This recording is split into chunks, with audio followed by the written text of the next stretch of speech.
I knew you weren't at 30, but I was like, do you have more decks in S than I have decks? Anyway, yeah. Go. Ambassador Blorpity Blorp Blue. That's my sticker's deck.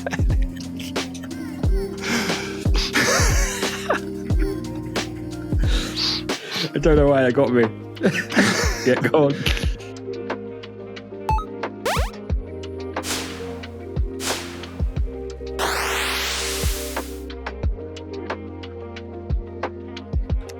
Well, no, I haven't got my Tarkir stuff yet because I ordered through Zavi. Hashtag not an ad. Yeah. And then I feel like Zavi ship out on release day. Yeah. Rather than aiming to get it to you on release day. Yeah. But they were the only place that had the Mardu Precon in stock at the time that I went to order. So. Release day was Friday, right? Yes. Yeah. Pre-release was last weekend. Yeah, Amazon sent it Friday and it arrived Saturday, which was nice. Yeah, so Amazon also do the same, but they do it the next day. Whereas Zavi, I think, just send out their blanket shipping. So. Yeah, that's fair. I got a McDonald's on the way back home because I really want the Hamburglar zombie figure. I don't know if you've seen the Minecraft figures. Yeah. And I got the bird again. I'm so mad. The Grimace egg. I've got the Grimace egg. It's there. Okay. It's there already. Oh, okay, nice. You see it peeping over. Yeah. Have you seen people using those McDonald's boxes as deck boxes? These? They fit 100 sleeve cards in them. Oh my god, that's sick. It's kind of cool. I will admit, from a branding perspective, this, like it being wrapped in the burger wrapper, is such a cute idea. Like, I love it. And you get these cool, these are in the pie box, by the way. Oh, nice. It is interesting to me that they realise, like, there's an untapped demographic of, like, teens up that obviously you're not going to order a Happy Meal, but would order an adult Happy Meal if it has Minecraft on it. It's the collectible thing as well, rather than the toy, because they're like, it's the Funko Pop generation that they're going after. Yeah, really. But the toys are they're just like non-posable action figures. Or like, yeah, okay. Yeah, they're just like display pieces with like a Minecraft code as well. You get something. Oh, okay. Oh, so somewhat. And these are nice and shiny, so Are they just numbered old school trading cards? Like, not even numbered. There's just, I think there's 6 things you can get, and each one's got a card with a code on the back to get an item in the game. Oh, okay. But yeah, it's cute. I like it. Just gutted I got that bird again because I want the Hamburglar, man. What, to play in Minecraft as the Hamburglar? No, I want the figure. Oh, the figure, okay. Because it's Hamburglar, but he's a zombie. It's a Minecraft zombie Hamburglar. Right, okay, got cool. You. But yeah, got 2 of these stupid birds. And I had to get a Noki meal, so it's just terrible. And speaking of terrible, that was a bad rolling start. No, it wasn't a bad rolling start. We're talking about McDonald's and with Zavi not delivering on time. It's pretty standard for us. And speaking of standard, hello and welcome to episode 29 of the Magic Castles podcast, a podcast where we don't talk about standard, we talk about Commander mostly. I am Tom, aka Fiend with an X, and this is Adam, aka Adam GCB. How are you, Adam? I'm okay. I will get into it in Upkeep, I guess. Yeah. Before we get into Upkeep, we're going to say... do admin housekeeping first. Yeah. Like and subscribe, do all the things. Go and watch some videos. Click the bell. You've got to click the bell, right? The bell's the one to get notified. I've not been getting notified by like half of the people I follow anymore. Like, I don't know what YouTube's doing, man. Like, there's just some fucking crazy wizard at YouTube HQ pulling levers up and down. So I have push notifications on for us just to make sure like the stuff's gone live. Yeah. Never get them, or I get them like 4 days after the video's gone live. So you have the bell click for us? I think so. Crazy. I was thinking the other day, like, the Perfect 7 Commander show. Yeah. I was thinking, their video popped up on my Instagram, and I was like, I haven't seen any of their videos for like a month, and they just haven't been showing up on my. It's wild. So my theory is, because I sometimes watch a news show called Internet Today, and I'm on YouTube enough where sometimes I just see that they've published a video and I'll click on it before I get the notification. My theory is it goes to the void, and a robot checks that it's okay, and then it pushes out to everyone, regardless of your size, who you are, whatever. Like, it is clearly just scrubbing your content through AI, or, you know, like just making sure that you're not mentioning the naughty words, or you know, good job not mentioning the naughty stuff. Yeah, and then try not to swear in the first 5 minutes. I think we already have. And then that's what gets pushed out. Yeah, and then if it lines up maybe with like another channel you're following, maybe it prioritizes. I don't know. It's all dark magic. Like, legitimately, smarter people know more than me, and I would also say they probably don't know everything. So YouTube's just an absolute dark art. It is, but it's doing all right. So what you should do is go watch the Magic Castles Play Commander episode 2. Yes, you should. With Mansplaining, that went live on Thursday, Thursday. It did. It's a fun game. We're learning still. We're going to be learning. Did I forever. learn some things about color somethings in video format files? Wow. Okay, that's a whole thing. Yeah, I think there's a lot we've learned on that shoot, particularly production wise, and then post. I think we've got pre-production like down now. Yeah, like the kind of admin and scheduling and all this kind of stuff. I think it's fine. 100%. I think it's the like we need to get those lights sorted. That's like we got the audio sorted. Now it's like we need to get the lights sorted. I think the problem with the second shoot was that, I don't know about you, but I specifically was so hyper fixated on the audio, getting that right. I think that might have been it. Yeah. I think the game's good. I think the first 2 games, that's the first game that we put live on Thursday. I think the first 2 games are good. You probably won't see the third game. I think we've also learned now it's 2 games a day. Yeah. Because by the third game, everyone's dead, hungry, tired, what have you. So I think like we're learning like throughout it, but it's always going to be a learning process. Like we don't do this for a living, right? So, but yeah, I need to look up some kind of maybe just a way of scrubbing through videos and making sure they're all the same. Everything. I was looking at drop downs with 40 different options on, and I didn't know what they were. I was talking to Sam, and he was like, "Have you set it to this like 907?" And I was like, "Okay, cool. What does that mean?" And he goes, "I don't know, but it works." And I was like, you will notice that anytime it cuts to a VFX shot, the colors are off. Because I had a weird issue where all my VFX shots were dark, and then I did find a fix, but there was some weird contrast thing then, so it got put out, and it's not the.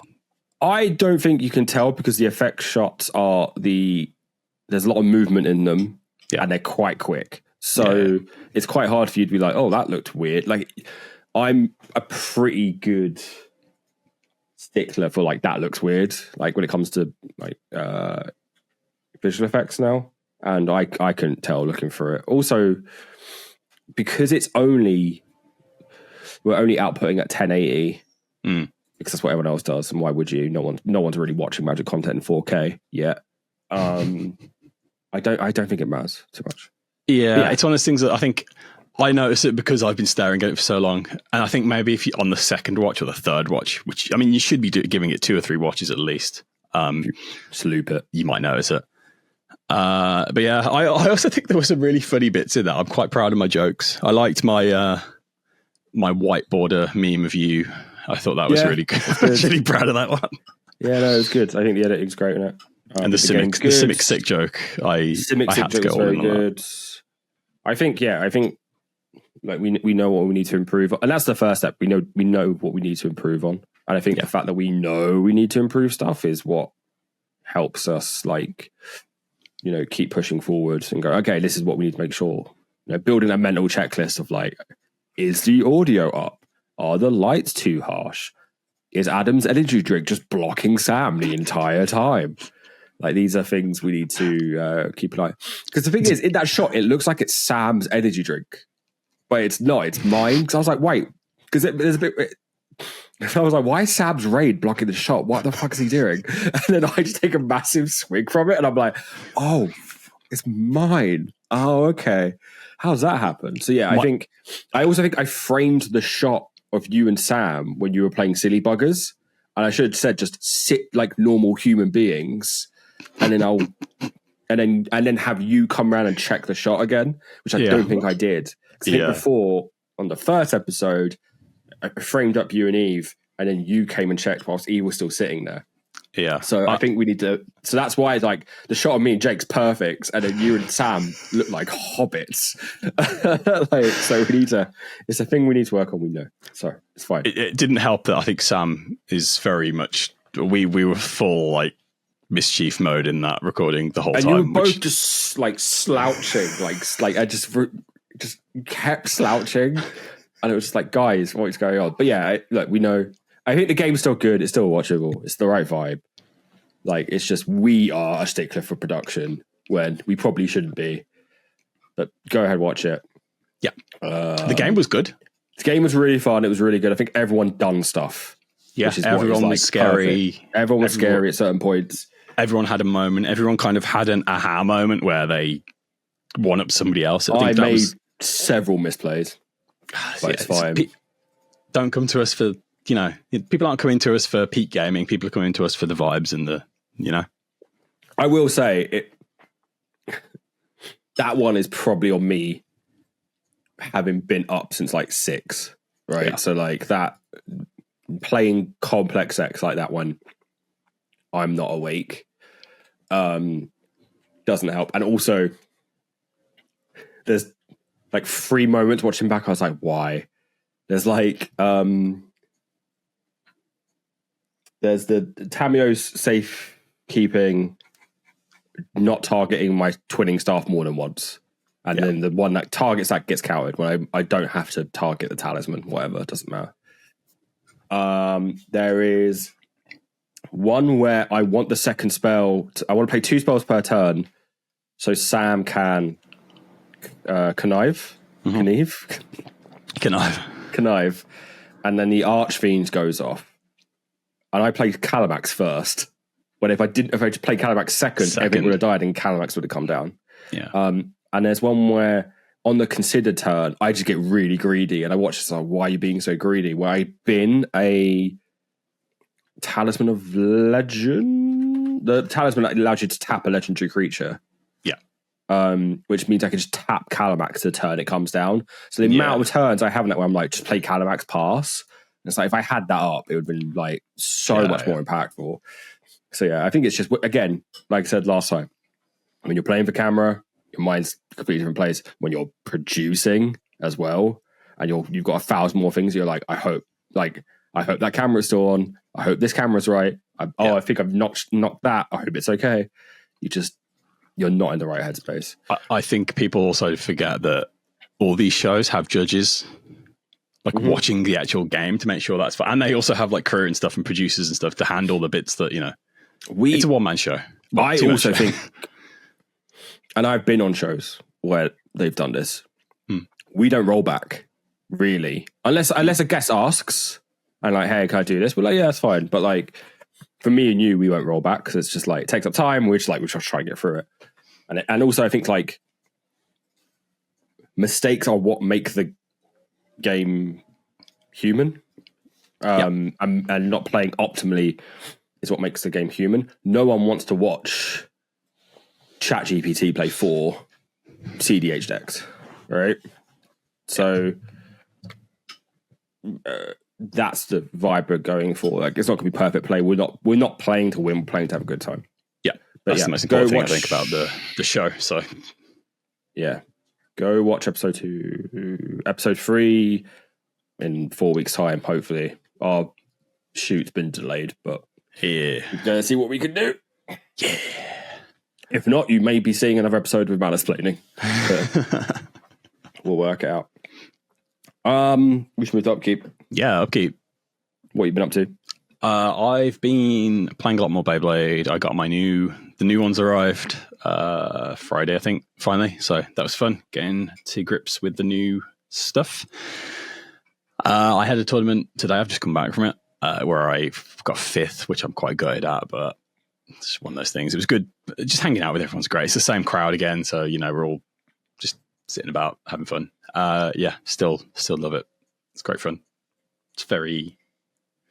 It's a lot more spectatory, I think, than Magic. Like, you don't have people crowding around a commander table, like cheering and stuff. Whereas, I mean, you can, but like, not it's commander. A lot less... You do at like local F&M level.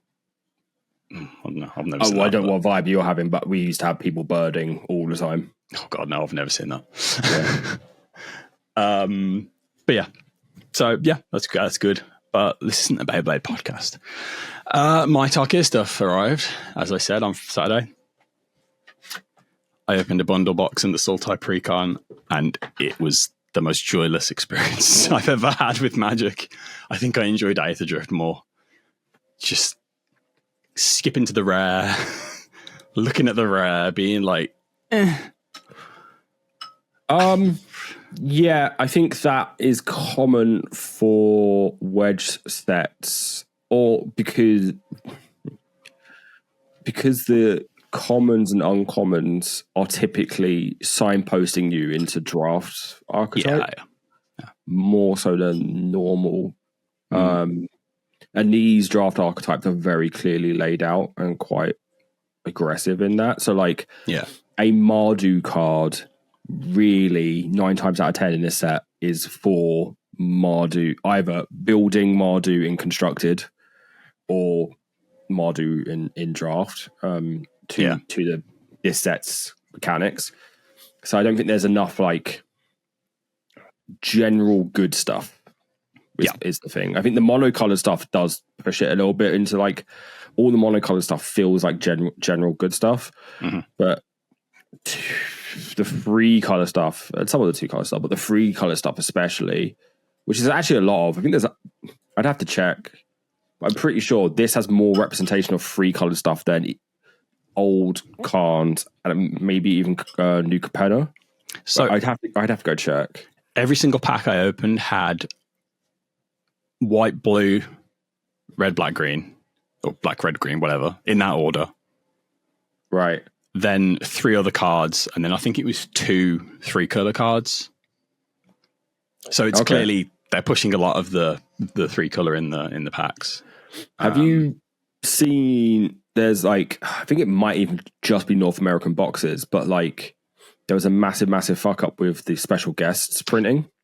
Yeah, have you heard about this? Yeah, like the non-foil. So the non-foil special guest sheet seems to have landed in the uncommon slot for a number of boxes before it was caught. So there were people opening up boxes and getting like, I mean, multiple boxes, but getting like 15, 20 special guests. There's a post on Reddit. I'll try and dig it out. But the guy shares, he's like, I opened 4 boxes and he's got like play sets of special guest cards. And he's like, here's my 4 Golden Tarns and stuff, which is crazy. I don't think that's happened over here. Europe has a different card printing. I saw as well that the mythic, I think it's the mythic non-foils were like really pale. Like the color, the contrast was really bad on the print. Yeah, I think there's printing errors, but I think this is all NA still. I don't know if this is also Europe. I haven't seen any issues. We don't really run into print quality issues as much as NA does. I got the Inspired Ultimatum special guest, which nice. It's alright, Jessica. It's probably the worst ultimatum. Yeah, that's me. I always get the worst. Is it gain 5, draw 5, deal 5? I think so. For 7? It's a lot of mana. Yeah, it's not great. No, it's not great. Saying I always get the worst ones. I did get 2 of the cards I actually wanted from the set, which was nice. So I got the Mysterized Village, the blue land. That's what everyone's going mad for. Yeah, and I got the Herd Heirloom, which I wanted for Kibo, so can't complain. And I got Kotis, who, continuing Upkeep, I built this deck. I built it mutate, and then I saw someone on YouTube also made a mutate version of it, which was nice. So I'm glad I'm not the only mutate sicko out there. Waiting on a few more cards. So yeah, I got him for that. And also I got the Sultai Precon, Tevel. What is it? The balance scale, which is the self-mill Tormod's Crypt style. So return when a card leaves the graveyard. Whenever one more cards leave your graveyard, create a 2/2 black zombie druid creature token. It's quite fun. I've had to sift through and upgrade it a little bit. Yeah, interesting. It's one of those things where I thought it's not going to be that impactful making a 2/2 zombie, but you can do it quite a lot. And well, yeah, I think it's just bodies to exploit, right? Like that's the whole point of it. Is you're trying.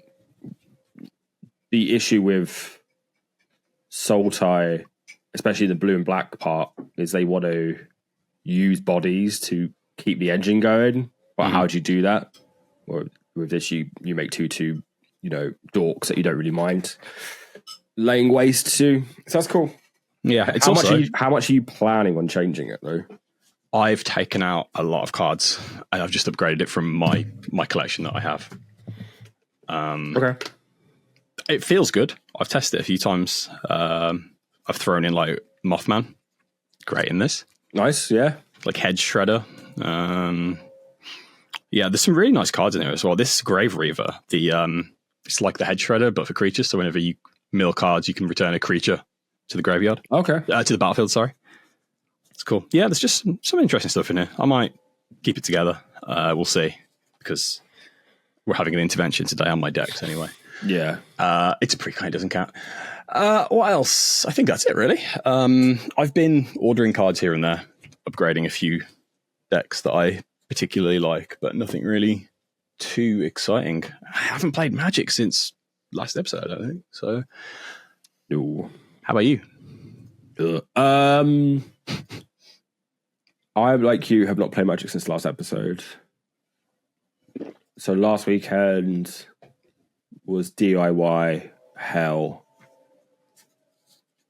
in which we painted our bedroom and then our ensuite bathroom. If I can give any tip for someone buying a new build, it's replace the extractor fan in your tiny bathroom with your shower the day you move in, because the extractor fans they use are like 10p and they don't really do anything. And if you take even remotely hot showers, that room is going to become a steam room incredibly quickly, and you're going to get mold. And your towel rack is going to crack and get all shitty and break. So we had our extractor fan taken out, had a new one put in. But to do that, he had to like fill in a bunch of holes in the ceiling. So he had to make a new hole to get the extractor, blah, blah, blah, blah, blah. So we had to paint the bathroom, which is a fucking nightmare. And then put a new towel rail in, which is a fucking nightmare. I never want to do it again. And also, like, if you have the means to do so, just pay someone to do it. Honestly, it's just DIY is such a scam. Like, unless you are very good at it, fine. I'm not. I don't have the patience for it. Like, I'd rather be doing anything else. Like, I was painting the bathroom. I was like, I would rather just get in a fetal position and go to sleep.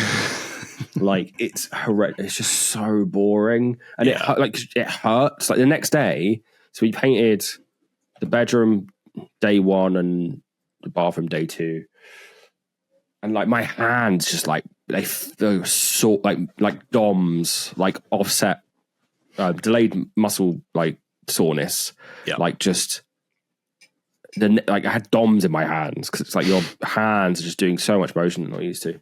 But yeah, that basically took my entire weekend, and I just felt it throughout the rest of the week because it was like the house was a mess and I was tired, didn't really get much sleep. I was like, I want to play Magic, and I was like, I haven't got time. I did build Deadpool, though. Oh yeah, I did as well. Yeah, so we'll get into the Deadpool Secret Lair in a bit. Yeah, but I took kind of moving on from last episode. I looked at Laureen and Camber and Rocco. Camber, yeah. That's the first time you've got it right, and you've taken it apart. Yeah, and I took it apart. Because Rocco was just like all over the place anyway, and there were cards that I liked in Loreen and Cam, but I wanted to use but couldn't find a home for. And then Deadpool, I think, fits the bill for a kind of Rakdos, like painful choices, I get treasure, like I have no friends kind of mercenary style deck. I think 95% of people are going to build him wrong, honestly. I think most people are going to build Blink my Deadpool 1,000 times, which will never win you the game and will make the game go on forever. Yeah, and I'll make everyone hate. Pure chaos because lol Deadpool.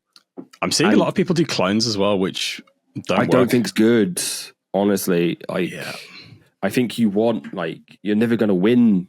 And all that's going to happen is people just won't play stuff. Because they go, oh, okay. I have put our Conjurer's Closet in Deadpool because there's enough Blink stuff that is good, and I probably won't actually Blink Deadpool all the time.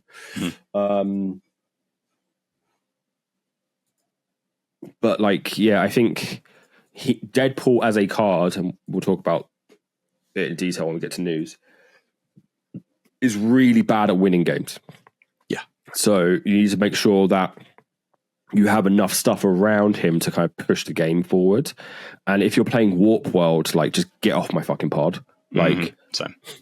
Like, it's just not, you're not doing anything. Like, you're just like wasting everyone's time. So I think Magic, I think Wizards know this, because like people like playing Chaos, and that's fine. Chaos is just bad control. Like, it is, like, Chaos cards are bad, like, versions of control cards.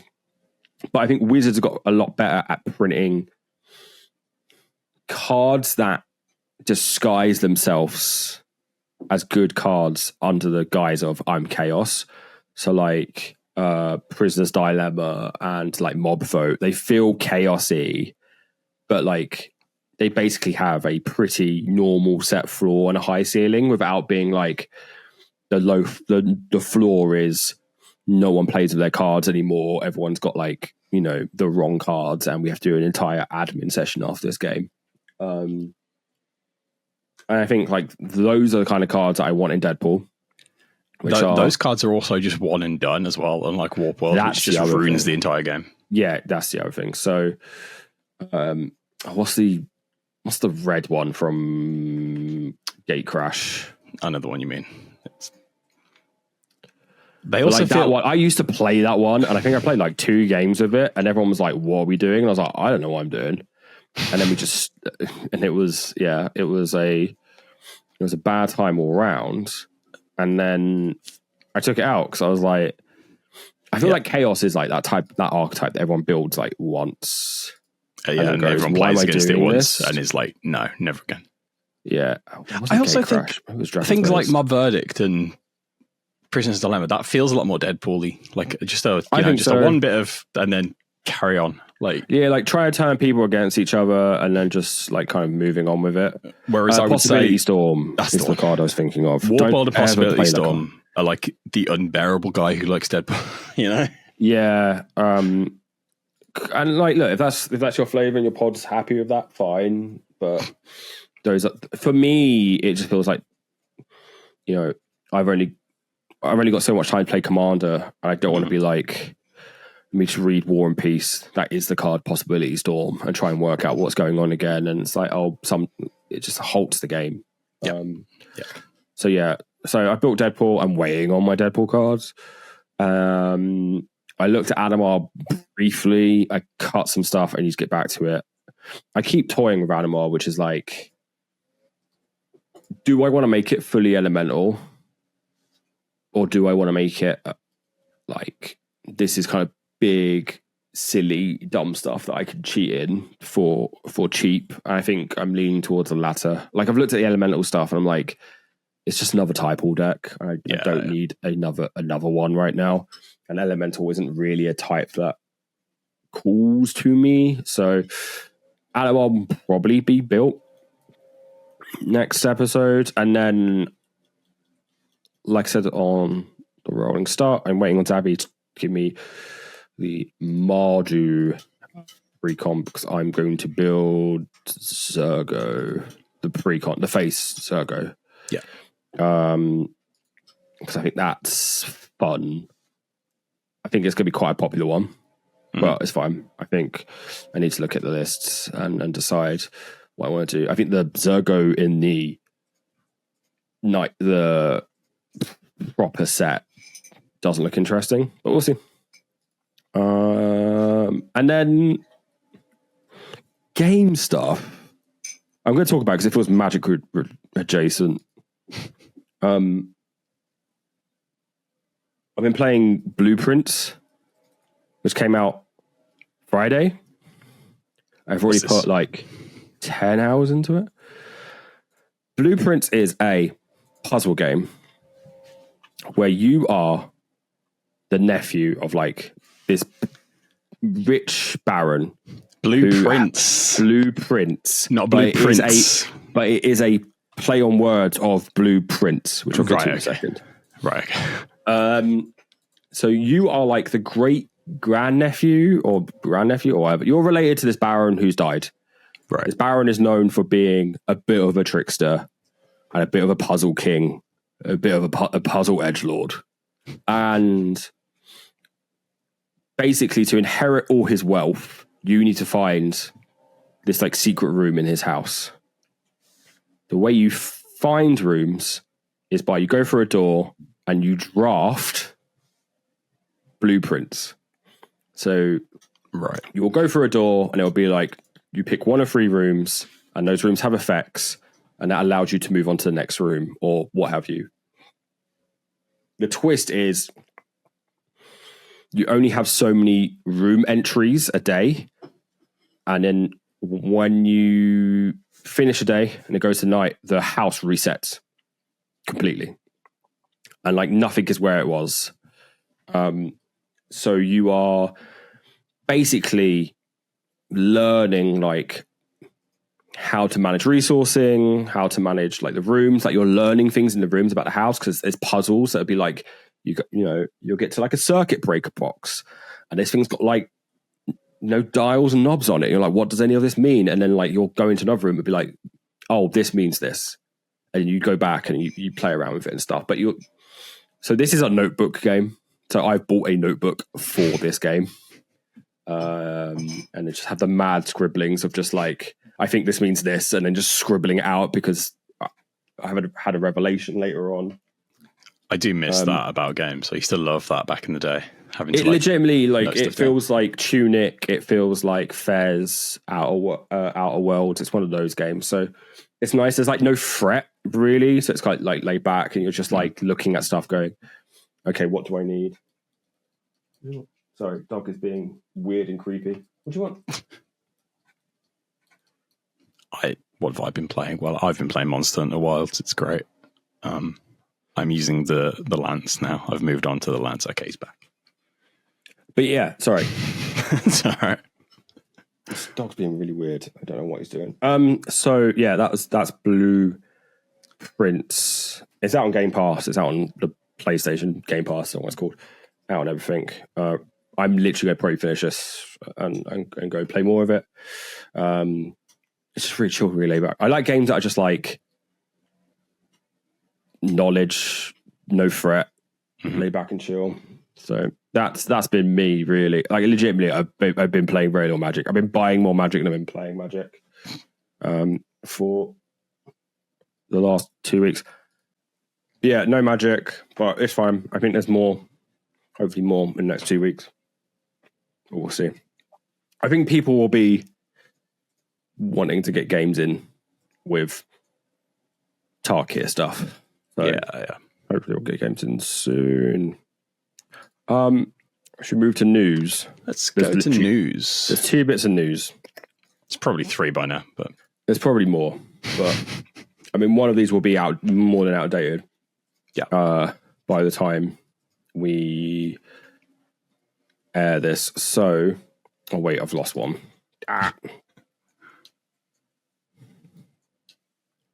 While you do that, I also built Deadpool. I forgot. I had a Zantia goat deck that I rarely played. So I stripped that, threw in a few more a few of the cards that are.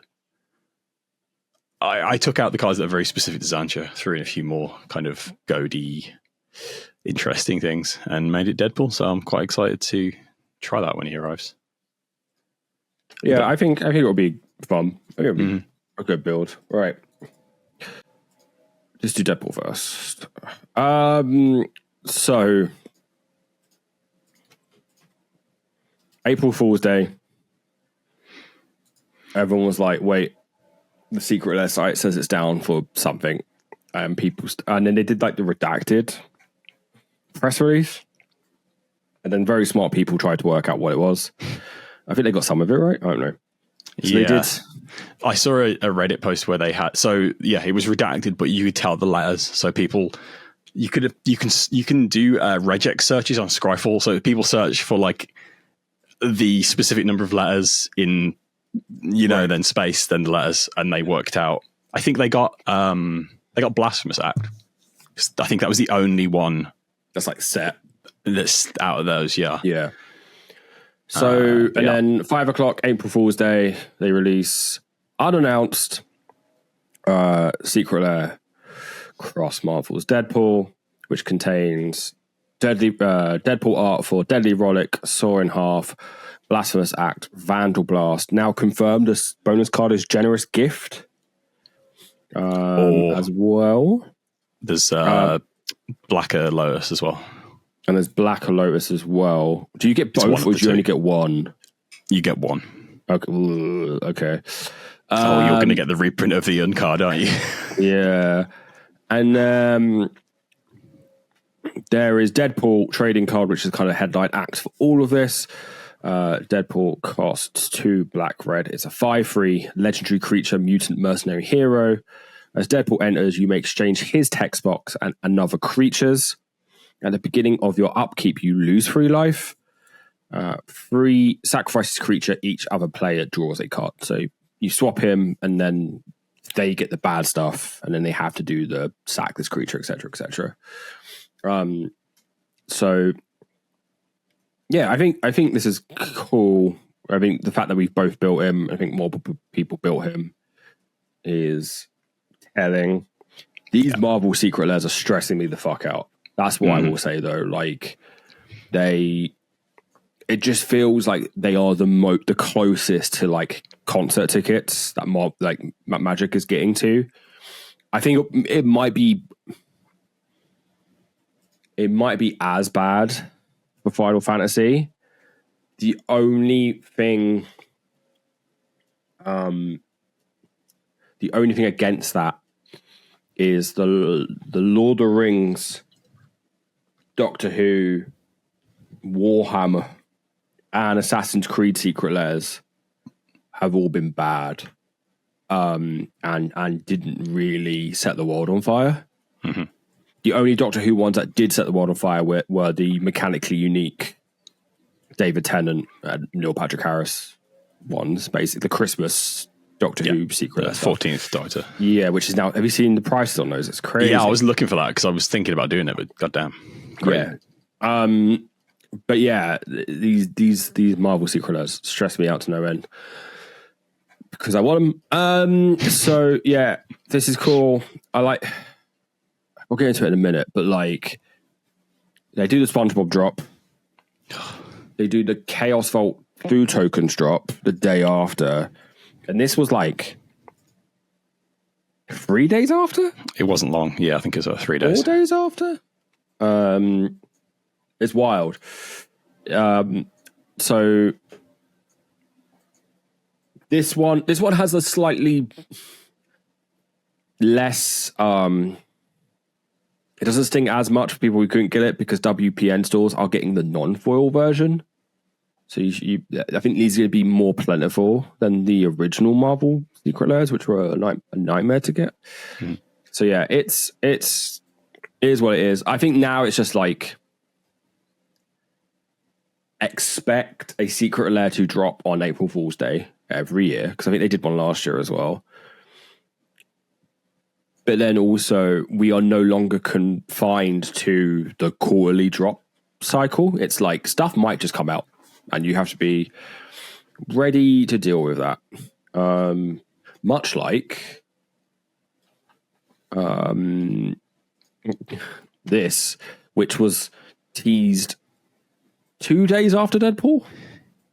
Yeah, no. Like really shortly after Deadpool. It wasn't that. No, because Deadpool's April 1st. This was teased like last week, right? Maybe. Oh, no, it's all blurring. Yeah.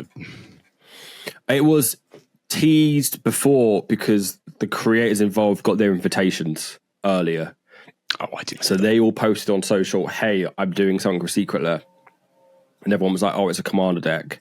Because I think it says it in the invitation.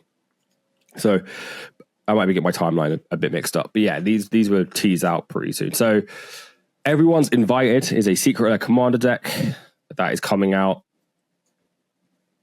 sometime soon. It might even be out by the time this episode goes live. So ignore us. You can just skip this section otherwise. But this seems to be a like typal deck list. Faced by Morophon, the Boundless. So the cards, the cards revealed so far are Avenger of Zendikar, Bitter Blossom, Taurine Mauler, Soul Ring, Tendershoot Dryad, and Raise the Palisade, and then Morophon itself. I don't know if this is all the cards with this particular art. Like, these Secret Lair commander decks are weird because the new art number for them fluctuates quite a bit. Yeah. So we'll see. I will say, I'm liking what I'm seeing. So the art's beautiful. Yeah. Also, Raise the Palisade is a Lord of the Rings commander card. Yes. It's nice that that's getting a reprint. Yeah, that's true, actually. It's very expensive as well. Yeah, because it's only in Lord of the Rings, right? Yeah, and it's in one of the commander decks. That's it. Yeah, so it's good that the generic naming ones can get reprinted. It did get a reprint in the Christmas set, I think, but still Lord of the Rings, though. Yeah. But yeah, we'll see. It's just, as someone who is like a Secret Lair apologizer, this is getting a bit much. Yeah. As somebody who bought the food tokens as well. Yeah, so I didn't buy the food tokens, and now I kind of don't regret that. Yeah, I like them. They're pretty, and I have a lot of food decks, so whatever. But yeah, it is what it is. It's just a lot, man. That's the issue. It is a lot. So yeah, that's news. Not really much going on. Maybe more happening in the next couple of weeks. I mean, Tarkir is out. Like we talked about that already. I think it's just this time of year is kind of dead for Magic in the news bit because they're kind of coming off the holidays and all that kind of stuff. I have seen some interesting conversations going around about MagicCon. It's a bit of a downer, so I won't talk about too much. But all 3 MagicCons being in the US in the worst time to travel to the US is interesting, and I wonder if they're rethinking their strategy of not having any outside of NA.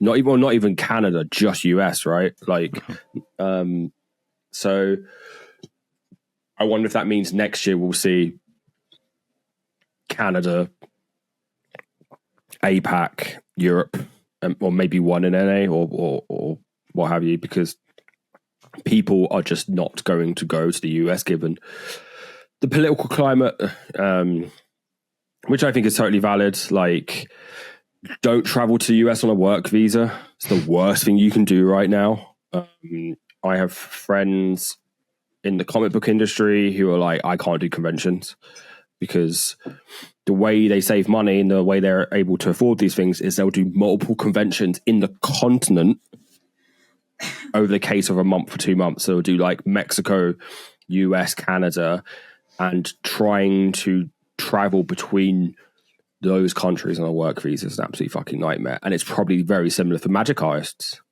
and Magic content creators. So yeah, I'm seeing some murmurings, but like, you know, the fact that everyone's like do they regret not doing one in Europe now?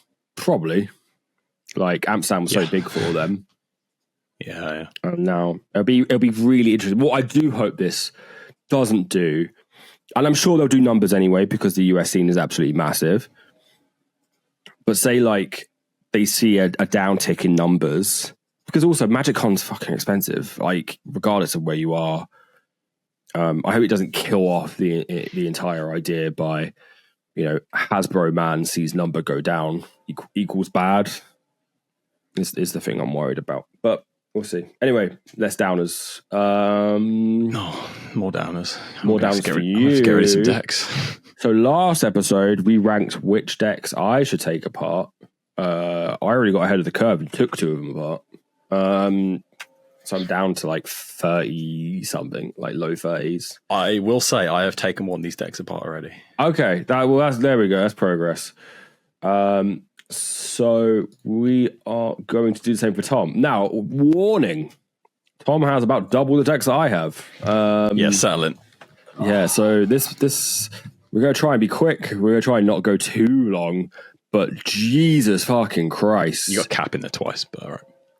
I just copied over what you sent me, dude. Yeah, I probably missed one. My bad. Yeah. Jesus H. Christ on a bicycle. All right, so S is keeping it's never going to be taken apart. S is like, this is a soul deck. Like, this is me. This isn't going anywhere. Yeah. F is, I'm taking it apart this evening. Yeah. B F is... What's B? Let's get B locked in. B's like, I'm not bothered. Yeah. B's like, I can take it or leave it. Like, chances are it's probably not getting taken apart. Is B like there's no point in me taking this apart because the cards kinda, because I'm more like that than you. I've got a lot of weird decks that are like, if I took them apart. I think that's probably a good place for it. Like, A is like, this deck's probably not being taken apart. Yeah. I like it a lot. Yeah. But there's a chance that like I thought I could see myself falling out of favor of this playstyle, this archetype. Yeah. Okay. B is like I couldn't care less. C is like chances are this might be taken apart, but like given say this archetype or this commander gets like 5 more support cards in a future set, I can see myself keeping it. Okay. And F is just like, this is not my jam. Like what was I thinking, basically? Cool. Let's go. First up, Inquisitor Eisenhorn from the 40k decks. This is a Dimir Clue deck. I really like it. It's got the old Time Civ combo in there. A lot of shenanigans with clues and artifacts. I think that's an A for me. I really enjoy it. It's not one I reach for often, but when I do, I really have a lot of fun with it. So, how many Warhammer decks do you have? Just this one? Just that one. Okay, I think it's fair. Leonardo da Vinci, that's an S. It's just great. Mono blue artifacts, love it. I talk about it all the time. Yeah. Ezio, I think that's an S as well. That's the one I opened in Amsterdam. I got the showcase, the panorama one. So that's quite an important thing, it's like memories of Amsterdam, stuff like that, and it's just really fun. It's got all my Assassin's cards in it. I really enjoyed that set as well, so I think Yep. Edward, so this is Cedric Kenway. It's pirates, vehicles, assassins. It's less fun for me than Ezio. I think it might be an B, maybe. I can see that. I'm trying to play it a little bit more to see if I do want to keep it, because there are cards that are in Ezio and Edward, and I'm swapping them around. I will say, though, I think Edward will get more support over time than Ezio. Yeah, it's true. I've got like 6 new cards for Edward. So I could see like Edward creeping up here, but I know you said Ezio is an S, but yeah, I can see Edward creeping up. Ezio is more of an S because it's important, and it is kind of solved because it's got the assassin stuff. Min, that's one of my favorite mono blue decks. I think that's an S as well. That's just second 2 cards a turn, cheat things in. Prosper, that's a new one I've just recently finished for an upcoming episode. It's hard to tell. I haven't played it. I think B's fair. Yeah, I haven't played it yet. I think if you haven't played it, like you can't tell. It's just solved. It's exile. It's Prosper's good. Yeah. Memnarch. This is one I built ages ago. I very rarely play it because it's got a really weird play pattern of trying to steal everyone's stuff. But a lot of the cards in it are very specific to it. So that's probably a C bordering on an F. I wouldn't take it apart tonight, but it might get taken apart in the future. I think that counts for C. Mostly because the play pattern it's trying to get enough mana to start stealing everyone's stuff, which is kind of people don't like, and I don't often like. It's also like that. 1, 2, 3, 4, 5, 6. There were 7 decks. So this is the third mono blue deck. Yeah. I love mono blue. I know. Gorm and Virtus. So this is a Golgari. This is a Battle Bond partners. I've never seen you play this deck. It's bad. It's one of those ones I really want to be good, but it's not. What is the objective of it? Is it just get them out, hit you? So Gorm has to be blocked. Yeah. And Virtus, when he hits you, he's got quite a spike, so you lose half your health. So it's a lot of like forced blocks on Gorm. I don't know. It's one of those ones I'm really workshopping it quite a lot. It's probably an F because it's just not good. Fair. Wick the World Mind. So this is Rakdos. No, not Rakdos. Sorry. Oh God. Brango bad. Demir? No, it's black, red, blue. Grixis. Grixis, that's the one. Grixis Rats. I really like this, but it's probably an A. It needs... yeah, I can see it being an A. It's an A just because of our favour, I think. It's not an S. No, I went an A. It needs a little something else. It feels very samey every time I play it. I don't know if that's just me.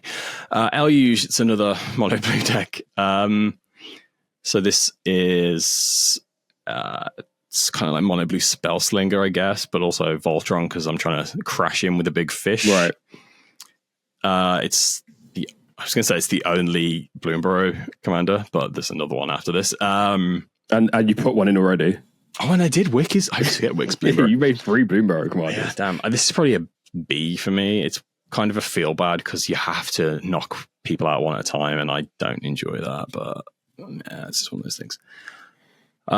Bellow, Bard of whatever. This is the 4 mana enchantment, becomes creatures. Yeah. What is going on with Tyrion? I don't know. There we go. Wait, can't what handle happened? Oh, I pinned by mistake. There we go. I don't know.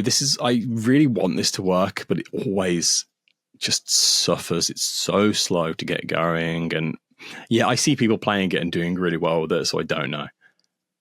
That's probably C bordering on F. What's it do? It's an enchantments that are 4 or more are 5/5s on your turn. Oh, make some cards, right? Make some guys. Make some 5/5 guys. Yeah, we travel. When they deal damage, you draw a card. It's a lot, but it's like... Doesn't feel like a very U deck. No. I mean, it's... Yeah. That's what I mean. I think C bordering on F. Minichi, the Fever Dream. It's my mono red butts, and then you swap the butts for the fist, I guess. I don't know. Jeez. That one, I think that's kind of solved. Every now and then a new card will come out for it, but it's never really... I'm not really changing that much in it, so probably A. Yeah. Sounds like A. Yeah, definitely A. Sounds like A material. Shisei, this is my mono blue counters deck. I love this one. This is an S. I'm obsessed with it. It's the guy on your upkeep, you have to remove a counter from a permanent you control, or you sacrifice him. Right, okay. So it's a lot of counter shenanigans. It's proliferate and removing counters. Yeah. Starscream S. Starscream is this. Yeah. Mishra. This is the Mishra Precon from Brothers War. I bought this, took it apart instantly, and then after the fact, found the commander again. And I was like, wow, this is cool. So I bought it again because the cards were scattered in several decks. Found it nice and cheap. I was like, sure, I get it. I really like this. This is one of the decks that I tend to get if I'm not sure of like who I'm playing with. It's like it's powerful, but it's not busted. And this is the pre-con untouched. No, it is. It's touched. Okay. It's very touched. B probably for that. I like it. It's good fun. Ashnard Flesh Machinus. This is the mono black Ashnard. She's 1/1 with Death Touch. When you attack, you sack another creature and you make a Power Stone. There's something else that never comes up. So if you sack something, you double its effect. No, that's the Grixis one. This is just the mono black one. So when she attacks, you sack another creature. You make a tapped Power Stone, and then you can pay something and exile a card from your graveyard to make a zombie, which you never do. 5 mana, exile a creature card from your graveyard. Create a tapped 3/3 colorless zombie artifact creature token. Oh yeah. You don't really do that. This is like the whole point of this is you just use the Power Stones to like accelerate ahead of people, and then you do a whole bunch of artifact nonsense. That's probably a B as well. It's one that I'm tweaking a bit at the moment to try and get some. It's wild because I thought Ashnod the Uncaring, which is the Grixis one, is way more your speed. I tried it several times and I just didn't. It seemed like a lot of work for very little like reward. I think, because it's not a pay off commander, it's a value. So you're trying to work out, so you need to. It solves only one part, and you got to find the other part, right? Which is like, what are you getting with all the mana acceleration? But yeah, maybe I'll look into it once I've got rid of some decks. Kadena, Slinking Sorcerer. This is my Flips Morphs. I love this, but it just never wins. I think it's an A. I want it. It's going to win one day. It's going to win. Sivris. I think because you've got multiple face down card commanders. I think the issues with these decks is most commander players are really, really bad at threat assessing the unknown. Yeah. So you get into a situation where either the person is freaking out about 2/2 because it could be anything. Yeah. Right? It could be another box. What is it? Or they pay which is what I do, which is pay no attention to it because you're like, whatever. And then suddenly it's like, what's the one that everyone used to do? Where it's like, there's like one where it's like basically like the kind of creatures where if they hit, you win the game, like, or like Master of Cruelty's like effects, right? Yeah. But then you, as a player, feel bad because you're like, oh, I feel like I've got one over on you. So Kadena plays morphs and disguise creatures, which are bad. The other flip commander I've got that I'll get to in a bit can play anything face down. That's the one you want to worry about. Kadena is like, don't worry about it. It's not that scary. but people are really bad. When you go, don't worry about this. Yeah, they like. Everyone goes, oh, I need to worry about that. Yeah, so yeah. I think that's probably why it doesn't win, because you put so much like targeting on yourself by being like, this is just a 2/2, and it's like, oh, it's a creative. I mean, I know it's not, but like, do you know what I mean? Like, what the person you're putting that in front of, they go into like wild magical possibility land, and they're like, oh, it could be anything. The hardest thing about that is as well, it takes, so you play Kadena, you play your morph for free. Next turn, you can't play anything else. You got to keep that mana to flip this thing in case you need to, because they all do like counters or weird effects. So you've got to hold up. It's great when you have like some way to untap your lands, but it's just one of those decks. It needs a bit of work. We'll see. Right. Next, Sivris and oh god, I can't remember what What's the pairing? It's Dimir. It's fairy, the one that makes fairy dragons when a creature does damage. Have I already deleted this one? I might have already deleted this one off my list. Is that telling? Yeah, that's enough. I have seen a mono black version of Sivris that looks really fun. But yeah, Sivris is enough. I wanted to build Sivris with there was a background that I was like, oh, this looks really fun. You were playing with Feywild Visitor? That's the one, yeah. Yeah. which basically gave you fodder to sack to Sivirus to do the thing. I was tempted to build, I think it was Haunted one again, and just do like, because he's a Cleric Warlock. Just Cleric Warlock snake. Yeah, so I was like, oh, that's kind of interesting. That gives you like types that like... I think that's the black one, right?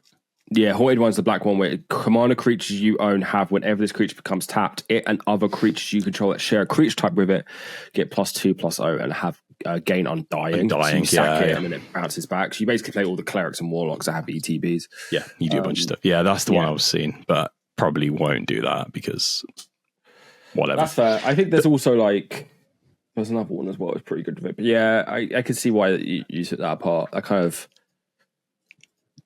you were trying to make the fairies to sack. Yeah,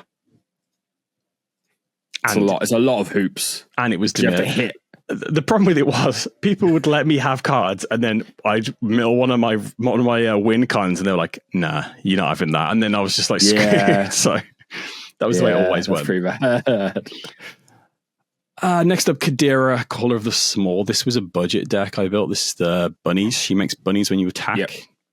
It was fun, but I think that's an F. I just don't play it at all. Speaking of decks I don't play at all, John Irenicus. This is the gifting people bad things deck. I don't think I want to take it apart. I was thinking about it, but there's nothing good in that deck list. There's nothing worth anything in that deck list. I've built it so budget. I think I might just keep it for a laugh. It's just one of the things I never... Oh, I don't know. I think it's in a C. It's potential to go away, but it's like... This is one that like I've looked at like multiple times. Yeah. And every time I'm like... One, it's not spell table friendly. No. And that's kind of a big no-no for me. I also think people just get rid of you because you're annoying. Yeah. Like I feel like it falls into that archetype where it's like, oh, you're not going to win and you're just getting in the way. Let's get rid of you and then we'll have an actual game of Magic the Gathering. Yeah. So yeah. Exactly that. That's the problem with it. Yeah. But again, it's my list is very budget. It's full of cards that I'm never going to use anywhere else. Where else am I going to use a Rust Elemental, slow on them? Anyway, next up is Raga Draga Gorgut's Boss. So this is a Gruul Mana Dork commander. So he makes dorks big, and this is like an untapped thing. I'm probably going to cut this. This doesn't seem like you. No. Like, I had a period where I was trying to be Gruul. I don't know if you've noticed the... yeah, all the Gruul ones like coming down the list. Yeah, I did eventually find a Gruul commander I like, but this doesn't feel like you, because this is just elves in disguise. Yeah, this is what I keep telling people who try to build this list is that like, do you like playing elves? So like, nope. I'm like, no, why are you playing this? Because like, it's just this is elves. Yeah, F. Nalia Danis. This is the Orzhov Baldur's Gate party commander. I bought this cheap off someone. I did upgrade it slightly, but it's just I just don't think I like it. There's so much good stuff in it as well. It's got Mother of Runes in there. It's got a bunch of good stuff. So I don't think I mind that I have it now. What else? It had another really good card in there. It's a really strong pre-con. Oh, it's got black market connections. Yeah, it's a really, really good pre-con. It is really good. So that's probably an F. I can't see myself playing it. I nearly built this instead of Baracus. But I think the limitation of it being mono black is what made it more interesting to me, because the party types with the white support I think are just too strong. Yeah. But I kind of thought this would be your jam. So yeah, that's fair. I've tried it a few times. It's got Grim Hireling in there as well, which I love. So getting that for another deck is also, I need to cut some decks. Come on. This is all I think. But what I'm noticing, right, and maybe not so much on this one, is like all of these are very just I swing in and you don't jam with that all the time. Yeah. But it's not even just like I swing in with one thing. It's like I swing in, like if I don't swing out with my entire board, like I'm losing value. Yeah. Which is what Rugrugger, Nalia, Bunny Lady, they all want to do. So, that's true. And even the Gruul Boomburrow Raccoon. So, yeah, I get that. Yeah, I definitely have a type. Actually, this goes against that type. This is Tetsuko Umezawa Fugitive. What's this? Tetsuko Umezawa Fugitive, yeah. So this is the mono blue, makes creatures with power or toughness 1 unblockable. So this is Death by 1,000 Cuts, card draw. I really like this one. It's probably an A. It needs a bit more work. The good thing of this is that archetype is only going to get more support, right? Yeah. As time goes on, they're always going to make like strong, this is unblockable, or when this like little guy hits, you get some sort of incremental value. Yeah, all it needs is little guys. It's also, that's another one I like pulling out with new people as well, because I'm not swinging in for 1 million damage. I'm just like pinging people for 1, drawing some cards, and then eventually obviously going for like a big hit. But yeah, that is one I am actually tweaking a little bit at the moment. Next up, Shirei, Shizo's Caretaker. This is a deck I made before they reprinted it in Commander Masters because I thought I was being a hipster, and then they reprinted it in Commander Masters and everyone played it. So it's when a creature with toughness 1 dies, you bring it back at the end of the turn if Shirei's still alive. So it's a lot of self-sacrificing things and getting value from death triggers and ETBs. I actually made it a bit less oppressive recently, which really improved how I feel about it, because I don't like feeling like a bad guy at the table. I had like Grave Pact. Is it Grave Pact? When a creature dies, everyone else Grave Pact and Dictate of Erebos. I had a bunch of effects like that in there, which I didn't like. Yeah. I've taken that out, made it a bit less edict scary. Effects are like the things that I take out, basically. Yeah. Instantly. Because the problem with that is I think he costs 6 mana, and that's a lot. And if he dies, it's 6. No, it's 5. If it dies once, then it's 7 mana. If it dies twice, then it's 9 mana. And you're in mono black, so it's kind of, and that's all people have to do. If you sack your board to get in the hopes that it'll come back, if somebody just pops the commander, that's it. They're done. And if you've got like a Grave Pact, that's when people are going to be gunning for you. It's one of my pet decks. It probably needs a bit of work, so I'm going to put that in an A, I think. Hey, it's another Gruul deck, Stang Echo Warrior. I really like this, but this is one I'm on the fence about. So when he attacks, you make a token, basically a token copy of him that's got every aura equipped to him. This used to be my like beat go fast deck until I got Stella. This is one I'm really on the fence about. I might keep it. I think there are fancy things you can do with Stang that are really fun. Yeah. So putting like the ordeals on him, where like when you sack that aura, you go get a thing. Ordeal of Nylia, the green one. So you like the twin goes away, you sack the enchantment, and then you go get like lands and stuff. I think it's really cute. I mean, this is probably the most Gruul deck. I mean, I'd have to do like a Gruul commander search, but I think this is up there because it is just like fancy.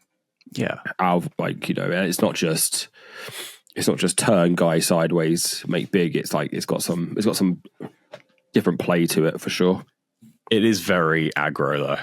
It's very because you have to swing. Yeah, but I kind of like that because it means like you're progressing the game, right? Oh yeah, and for sure. And what you're doing is very clear. Like you're telling the table like, hey, I'm going to do this. I think like you can't really feel bad about that because they need to prepare for that, and you're making your game plan very, very obvious. Yeah, you do make enemies fast, which is something I dislike, but it's because they see it happen once, and if you do anything that's remotely tricksy, they're like, you're a problem. Or you get Kedis down and just kill everyone in one hit, which is nice. I think it's a B. I like it more than most here. Ivy Gleeful Spell Thief. This was the second deck I ever made. It's Simic Mutate Ivy.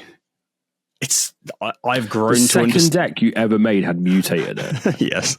Fuck, man. What's wrong with you? I've learned to understand mutate more than I think most people do. It's not that complicated. No, it's not. It's just like... It's hard to track. Yeah. Yeah. I don't hate this one. I've tweeted it a little bit recently. Probably a B, I'd say. I'm keeping it around more for like the nostalgia of it being one of my first decks. Zimone. Which Zimone are you? You're Zimone. Mystery Unravelers. This is the Dustmourn Precon. This is my other flip deck. This is the one where you want to be scared of the flips. Yeah. Could be anything. Yeah, I love this deck. I didn't at the start when the Commander Precons came out. This was actually the one I liked the least. I put her in Cadena. I was like, I'm never touching this deck. And then I think I watched somebody play it on a show. Might have been the Spike Feeders. So much fun. You could do so much silly stuff with this. It's just fantastic. Big fan. I think that might be an S. Was this what?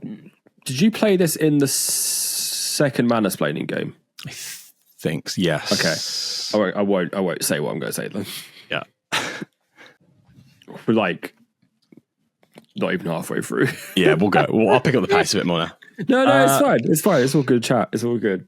So next up, we've got Tiny Bones, Bauble Burglar. I hope your evening's free. This is the Foundation's Tiny Bones. So this is the discard. You can play the cards that have been discarded. I really like this commander, and I really like this deck. But it's one people hate, because you're making him discard cards. People hate discarding cards. I really like it, but I just don't know how much play it's going to get. I think it's not even just a discard. I think it's the fact that it's discarded and exiled. Yeah.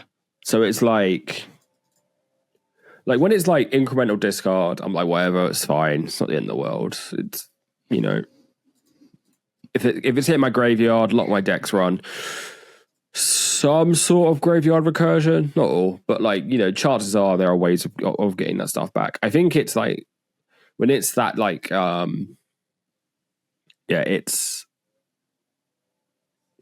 before it even hits or it hits a graveyard and then it disappears forever. I think that's probably why people have a major problem with it. I like it. I'm keeping it because it's great. Yeah, I think that's fair. It's nice, just, you know, causing mischief. That's probably an A. Because again, it's not like a lock.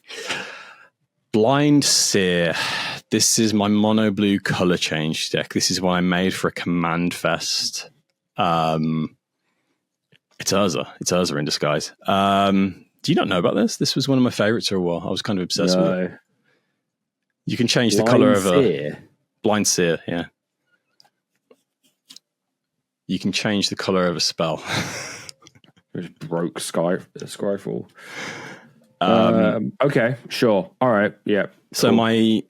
I gave myself the win con of I needed Blind Seer with 2 swords and an army of sharks from Shark Typhoon. That was my Command Fest's mission objective. And I did it.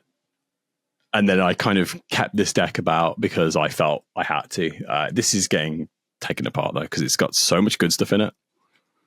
It's served its purpose. It just feels like control with extra steps. It is. It has a lot of cards that I'm never going to use anywhere else, but like I never play this. It's got some really good cards in there as well. Is it still on your Mox field? One sec. Yeah. It's got Nezahal. It's got Sword of Forging Frontier, Sword of Hearth and Home, Sword of Once and Future, Sword of the Animist. It's got an extra planar lens. Apart, man. It's got Academy Ruins. It's got Training Ground. Yeah. I've never seen you play this. This is a lot to like. Yeah, I don't. I played it at that one Command First basically and never. It's got my foil King Crab in there that I'm really proud of, but that can live elsewhere. That can live on. So this is basically an Urza list, but it's not Urza.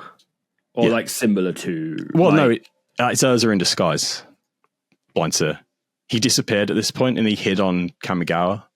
or somewhere. Oh, okay. He hid somewhere basically, and this is Urza in. Got you. Like if you look at the art, it's literally Urza. It's never actually mentioned or referred to that it is him, but it is because he went into hiding for a bit or something. I'm not a story guy. Yeah, that's going in the bin. Okay. It did its thing. Kibo. This is an S. Yeah, that's the Gruul deck that I love. Plagon, probably an S as well. I really like this. The Azorius. Big butts. Sneaky big butts. General Crete, probably an A. It's goblins. You're not really justifying these. You're kind of just like firing through them. I mean, Kibo I know why is an S. That's a very U deck. You've played it multiple times. Yeah. Plagon, you're really into, is quite new. Yeah. General Crete, it's very aggressive, and that's why I'm putting it. This is A. Goblin one Rabble Master, but in the command zone, basically, right? Yeah, it's impact tremors on a body, and it makes a goblin as well when you attack. One of my goblins you attack. Yeah, it's like Rabble Master-esque. Okay, cool. It's I'm just putting it as an A rather than an S because I don't feel that attached to it. I think that's a different. Something like A is a keep sticking around, but I don't feel super attached. Yeah, that's fair. This is one I've got a real problem with. What? This is Gishath. Yeah, what? I didn't know you had this. This is one of my first decks I ever made. So this is Gishath. Wait, no, it's not Gishath. It's what's his name? Is it Gishath? It's Gishath, Sun's Avatar. Yeah. So this is the dinosaur list, the dinosaur commander. This is like at the time. This was everyone's dinosaur commander. Yeah, and it was And my list has some really good dinosaurs in it. It's got Atali, the flip one. It's got Gulta. I've never seen you play this. I haven't played it for years, probably. Also, I think it got like Gishath got kind of like pushed out by Panzala. Yeah. This is probably going to be taken apart. I mean, I don't play it. I don't think I like it. I think the last time I played it, I swung a Gishath and whiffed. And I was like, that's quite hard to do. Yeah, it's very hard to do. Yeah, Gishath is interesting. The thing is, a lot of the cards I've got in there that are good are only good in Gishath. Well, it's dinosaurs, right? Like the problem that I think this is the issue. So I haven't got a dinosaurs list because whilst they're cool, like the Pants on Lava Recon was like very solved. Yeah. I don't know. It just feels like I think we're seeing less and less of them. They're definitely falling out of favor a little bit. But yeah, all the dinosaur lists feel very like waiter. Like I hit and I get a bunch of dinosaurs, and hopefully I win from here. So I built this. This was like one of my first decks, maybe my fourth or fifth deck. A lot of my older ones don't get much play. Yeah, that's probably getting scrapped. Malcolm, Alluring Scoundrel, I think this is. So this is the mono blue. No, it's a theme. Chorus counters. So you cheat in big things. I really like this. You're basically giving the table a clock, and if they can't deal with you before you hit 4, you're going to play something stupid and big. So it's when he does combat damage, you draw a card, discard a card, put a counter on him, and then if he's got 4 counters, the card you discard is cast. Right. So this has got Jingataxis and gross stuff, and I really like this one, but I don't reach for it often because it can be very salt-inducing. I've not seen you play this one in a while. Yeah, I haven't played it in a while, mostly because it's a feel-bad deck, I think. Maybe it isn't. Maybe I'm trying not to... So my problem is I'll not play decks because I feel like I'm making the game miserable for other people, and I need to stop doing that because other people don't feel that way. Yeah, I also think like if that is why you're building decks that you want to play, and then that's how you feel, something's got to give, right? Yeah. Or like, what is it? Is it a you problem, or is it a table problem? Like, is it a pod meta problem? I don't think this deck is that. Like, I'm looking at this now. I don't think it's like that egregious. No, it's not bad. I mean, like, you've got to do stuff. Like, this is the thing, right? It's not like you're just going. It's why I hate Urza, because Urza you don't have to do anything; it just goes off. Whereas, like, and it's very hard to interact with and deal with. Whereas, like, you have to hit someone, and then do other stuff. Like, a lot has to go in your favor. You're not. You are signaling like, hey, I'm going to do stuff. So, I don't think it's that bad. Yeah, I need to. Maybe it's your interaction. Like, you've got a lot of interaction in here, but I feel like you need it. You need to protect your pieces. Yeah. Oh yeah, for sure. So. You are playing some of the most egregious top end, though. Like, I know. So in this list, you are playing Diluvian Primordial, Hullbreaker Horror, Jin-Gitaxia's Core Augur, Jin-Gitaxia's Progress Tyrant, Kozilek Butcher of Truth, Nazahil Primal Side, Scourge of Fleets is fine. That's very old school. Storm Tide Leviathan as well. Storm Tide Leviathan is pretty bad. Seagate Resto. Yeah, maybe it's like, huh? Seagate Restoration, Omniscience. Yeah, maybe it's just adjusting that top end to not be so. But then also, like, if you hit it, you hit it. Like, yeah. Whatever. I think I need to change my mindset. It's like instant win the game. No. Maybe Jin-Gitaxia's Core Augur and Progress Tyrant are a bit of a problem. But... Well, if you see in the sideboard, those are the cards I swap in. I've got a little package on the side. Oh, okay. And I swap those in if I want to make it a little less salt inducing. Okay, sure. So, I mean, I think that's probably an A, I'll say. I like it, but I don't reach for it often. I think the other thing as well is because, like, you have a lot of crossover, especially with your color leaning. So, like, you're just going to gravitate to the mono blue decks that you like playing the most, and then other stuff is just going to fall off this list. Yeah, that's true. Shelob, Child of Ungoliant. This is a Lord of the Rings commander. This is Golgari Spiders. This is another one where I see this. I don't know why I don't reach for this that often. It's really good. It's completely solved. I don't know. Maybe I need to think about it. It's like I'm struggling with my words. It's you kind of sit back and wait for somebody to poke you, and then you win the game. Every time I've played it, but it feels like you're like you know those spiders that dig in the hole and they like pounce. It always feels like that, which I kind of like. Like, I'll be sat there and I'll wait for somebody to swing at me, and then I'll drop something huge, and then the next turn I'll just kill everyone. Why are there so many Shelob cards? Jesus Christ! Okay, yeah, there's a few. I'm reading it. So this one, it makes when a creature dies from a spider, you make a food token that's a copy of it. So you like wrap it up in web and it's ready to be eaten. Okay. And it gives you a spider's death touch. So it's a lot of it's fight spells. You're using fight spells to steal opponents' creatures and have their abilities on your side.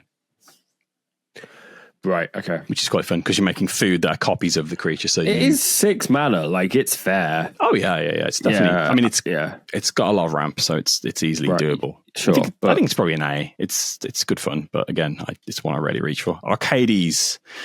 This is one of my first decks. I hate it. That's an F. You've also got Plagon, right? Like, it's the same thing. I built this because I was like, oh, that's interesting. And then it turned out to be one of the most boring things I've ever played in my entire life. Oh, man. Mate, you're talking to me. I played Doran and loved it. Yeah. Doran's a bit more interesting than Arcades. Doran is harder because it doesn't activate the walls. So you have to find the wall piece, like the walls can attack pieces. Yeah. Whereas Arcades is like, I do that as well. And I'm probably in better colors for this. Yeah. And it's like, so when it was interesting. It's just, boring. That's getting taken apart. Disa the Restless. This is the MH3 Precon upgraded. I love this deck. It's so good. I'm going to put that in S. It's just so much fun. It's mill, so you're relying a lot on milling the right things at the right time. It can do ridiculous things just at the drop of a hat. It's just a lot of fun. Really like it. One of my favorite precons. Speaking of precons, Satya Aether Flux Genius. I really wanted to like this. It can do some dumb stuff, and I'm kind of on the fence. I think I've got two of the energy precons that I've started upgrading. I need to pick one of them. Or merge them together. Well, yes, I mean, I need to pick one of them to keep. Pick one and merge them together, yeah. Satya is quite interesting because a lot of his abilities a lot of his power comes from copying things, not necessarily energy. So it's less of an energy deck and more of just making token copies of things. It's when he attacks or when he does combat damage. Let me check. Satya is Menace Haste. Whenever Satya attacks, create a tapped and attacking token that's a copy of one other target non-token creature you control. You get 2 energy. At the end of your next step, sacrifice that token unless you're paying an amount of energy equal to its mana value. So you're making. So it's a scam commander in disguise.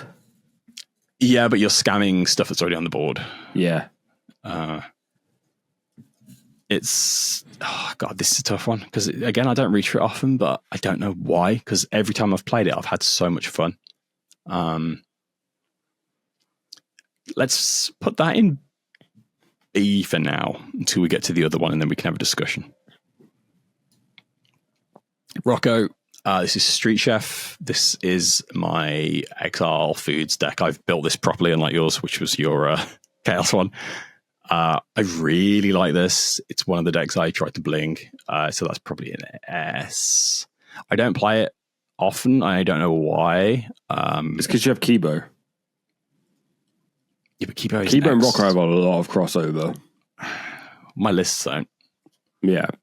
No, but I mean, just like thematically. I guess, yeah. Maybe. I'll give Rocco a wheel out and we'll see. Skeleton Ship, that's an S. It's my pride and joy, my baby. Speaking of pride and joys, Gabriel Angelfire. I love this deck so much. So this is for people who don't know, Commander All-Star Gabriel Angelfire. He's 3 green, white for a 4/4. At the beginning of Upkeep, choose Flying, First Strike, Trample, or Rampage 3. Gabriel gains that ability into your next Upkeep. So you always pick Rampage, basically, in this. Rampage, for those who don't know, is when it becomes blocked. So this is Rampage 3. So when Gabriel becomes blocked, it gets +3/+3 for each creature blocking it after the first. Right. So this is a force blocks deck on Gabriel. This is when Magic Design was like, why bother blocking? Yeah. Yeah. So this is an S. Sorry. You've not decided yet. Sorry. No, I think it might be S because it's so fixed. It's like give him trample, force the blocks. It's got some really fun things. It's got mercy killing. Just 2. Okay, nice. Yeah. I see hybrid blue-white target creature's controller sacrifices. It then creates X/1/1 green and white elf warrior creature tokens or X that creature's power. So you have trample on Gabriel. You have like a law on him, so they have to block. You pop their 20/20. They've got 21/1s. You swing in with so much damage. Yeah, like 6 extra power. It's so much fun. It's also a nice weirdo to pull out. Chatfang. It's probably an S. That was one of the first decks that I really fell in love with. It's squirrels. You know what it is. Doesn't need much discussion. Yeah. Asmaran Mardica Dyson Kuldakar, I like a lot. I've been tweaking a little bit. It's moved away from food. It's more of just a Rakdos discard deck now because Rakdos discard is powerful. It might be an A. It definitely needs something. It's not quite there yet. But I do enjoy it. Speaking of enjoying Marvo, Deep Operative, this is my Clash deck. I think that's an S because again, it's solved. Clash is as good as it's going to be. I love it. It's just dumb. They printed a Clash commander in 2024 Finally, we've been asking for it all these years. Sophia. I, unlike you, don't like my Sophia deck. I've forced myself to try and it wrong. Yeah. You went down dogs, right? I went dogs and clues. Yeah, I don't think Sophia's a dog commander. Yeah, I don't enjoy this deck at all. It's getting cut. It's got so much in it. It's got a Nuka-Cola vending machine in it. Yeah. I tried to foil it. It's like, oh. They got my Nuka-Cola vending machine in it. Yeah, I think Sophia is ban artifact junk. Yeah. Like, I think that's the way that you build Sophia and Tiny. And I think you have some dog support in there, but if you lean into it too much, I think it's like the dog stuff is just nowhere near as powerful. Yeah. So yeah, I think building it the dog route is not great.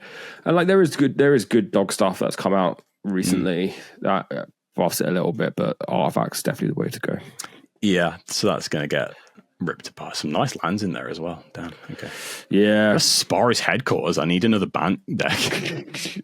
I really wanted this. I built this to take to Amsterdam. This was like my Amsterdam deck, but Gimbal Gremlin Prodigy. This is the March of the Machines. Yep. Aftermath? No, just March of the Machines. March of the Machines. This is the March of the Machines commander I fell in love with.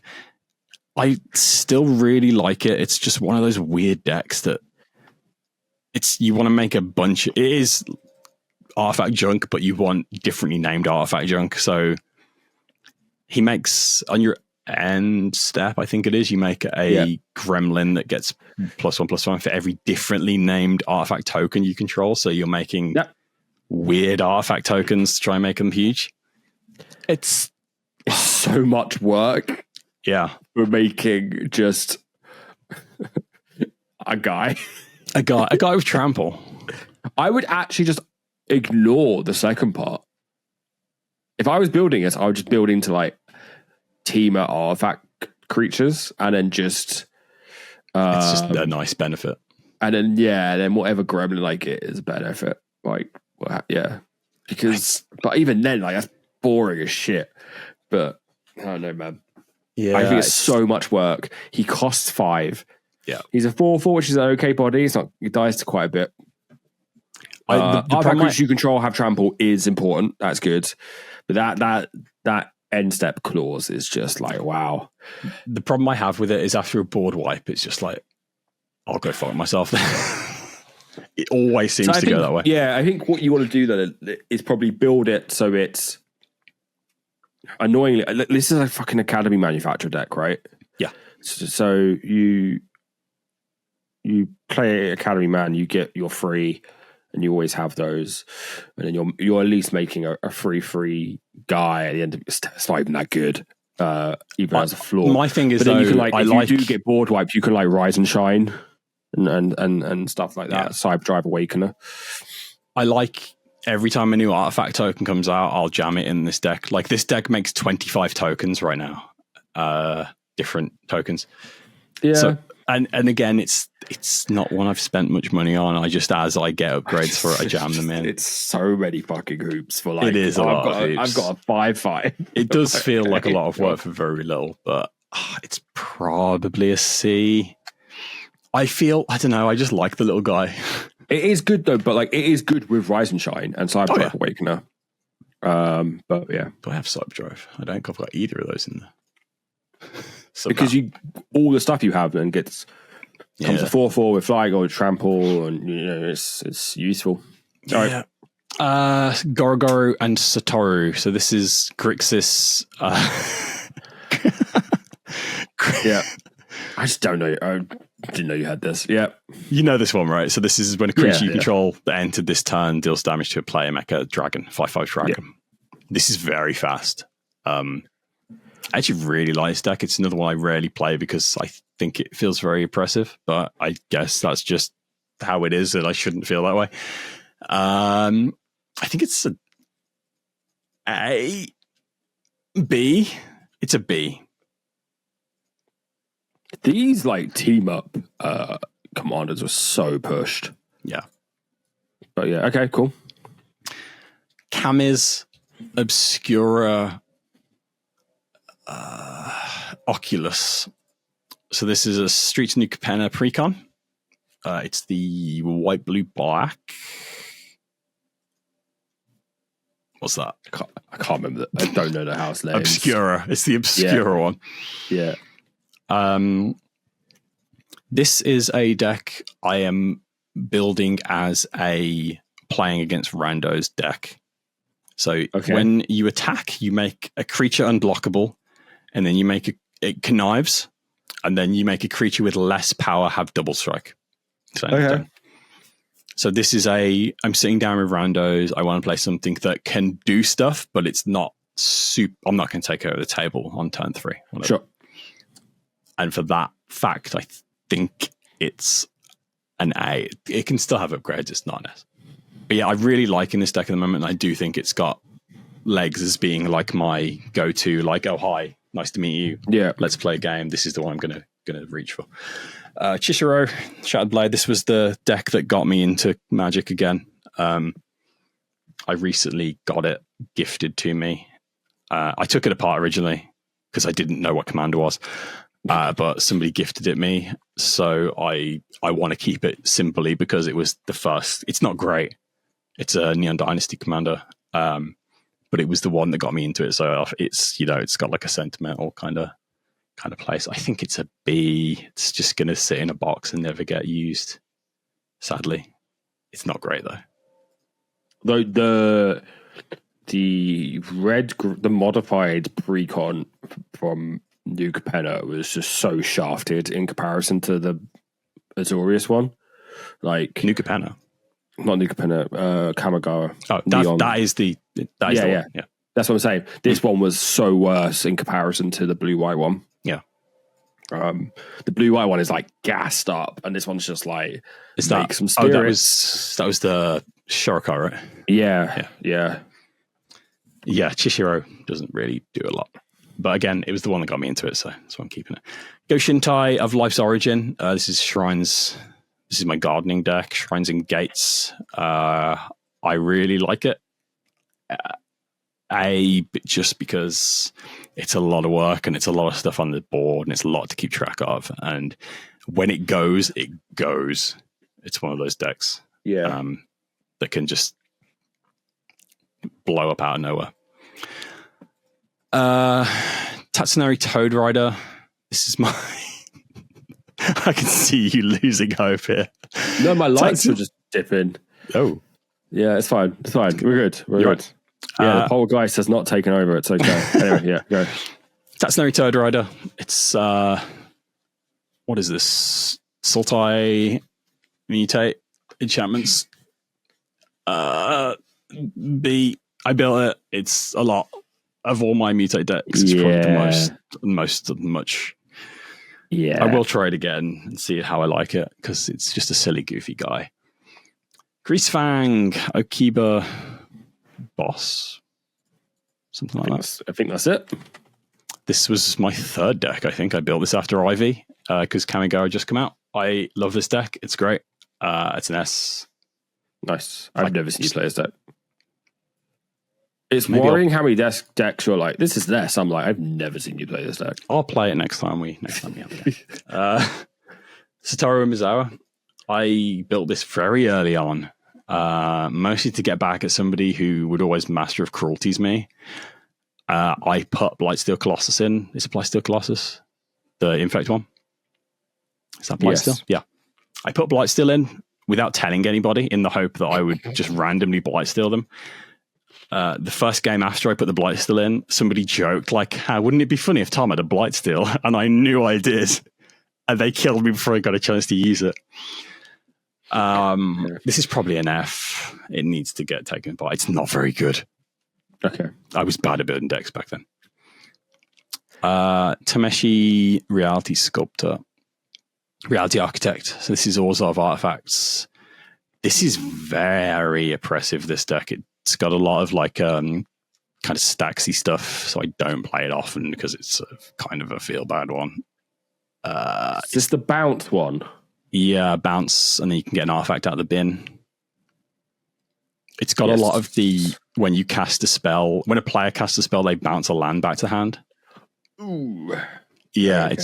It needs the right pod, but I really do like this deck. It's a lot of fun to play, but again, it needs the right group. I think it's an A. It's one I rarely play because of how salt-inducing it is. So again, it needs the right group. Tat is probably an S. I love that little guy. He's great. It's mere artifact stuff. Just really like the deck. Really like the guy. Slow bad. Iron Goblin. So this is mono red artifacts. You sack an artifact and you get a bunch of mana equal to its casting cost. Yeah, you get red, right? You get red. Yeah. See, I don't know about this one. There's so much to keep track of on this deck. There's so much nonsense on your board. It's probably a C. Because it's just one I rarely reach for. Gonti Cunning Inquisitor. Is it Gonti? Cowboy Gonti. Canny Inquisitor. This is one I'm building as a event deck because it's using everybody else's cards. Yeah. So I think that might be an S. Dang. Yeah, I've been tweaking it lately, and I feel like it's going to be the one that if I'm playing against a bunch of random people, right? I'm balanced. As long as they're happy with it, I'm balanced with them. Yeah. Yeah. So that's why I built that. Stellar Lee is my CDH. Yeah. I don't like playing it. I think it's a B. Is that just a case of, though, you don't like playing CDH? It's not really a CDH deck, that's the problem. It's just a deck. But why is it not CDH yet, though? Because I need to put stuff in that's very expensive, and okay. I don't think I want to. I don't think I want to play CDH, because I think I've met 2 people who play CDH that I like, and the rest of them have been, no offense. You're probably a nice CDH player, listener. Probably a B. We need you to get in CDH. We can get to CDH crowds. Yeah, maybe I will. I played one game. I did win, so don't want to brag. I feel like it's a. If you're going to play CDH and you're happy with this list, that's great. If you're not, I think it's an F, because it's like there's just no pods that want you to be playing this. Oh no. Yeah, I'm not taking it apart though. That's the thing. So put it at B. Yeah, B. Yuma, this is the one I've already taken apart. This is the MH3 Commander, the lands one. It's Outlaws. Deserts. No, deserts. Yeah, no, it was Outlaws. No, it was Outlaws. Oh, it's Outlaws. Sorry, yes, sorry. Outlaws Thunder Junction, yeah. It's already been taken apart. Yeah. Landpool Desert type, yeah. Calamity. This is mono red horse. I love this deck. It's an S. It's an S? Yeah. Calamity rules, man. That's A. Okay. Leave it in A. It's fine. Whatever. No, it's fine. It's just S is like. Wait, what are you putting in B? What are you doing? Yeah. Leave it in A. Sorry, it's because you've got so many fucking decks. I have to scroll up to get to S. All right, leave it in A. So you make a copy of. It's a saddle creature, and you make a copy of the creatures that are saddling it. I would not put Calamity in the same realm as Starscream and. Okay. Okay. Yeah, do you know what I mean? Like. Yeah. I would even say like. There's some here. I'm like, okay, if you think that's fine. We'll talk about it later. But let's get through the list. Yeah, that's Calamity. Yes, it's fucking wild. Go on, it's the horse card. It's the Hunt. Kambal Profiteering Mare. I like this more than you seem to. It is a lot. It is a lot to keep track of. It's so much fucking admin. It is it's the issue. It needs I also think that I think I've gone too hard on the. You get tokens, I get tokens. Yeah. Route in which it's I don't know. I need to really look at my list, but I think you've expressed that you like this more than I do. I think it's still a B because, like you said, it is a lot of keep It's track just of. like, Yeah. and I also think like for me,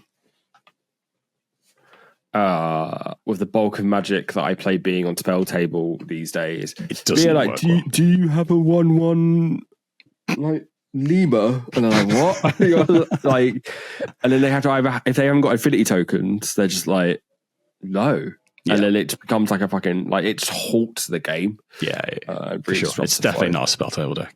No, it's weird. Yeah. I need to play more games of it and decide. Anyway. Yeah.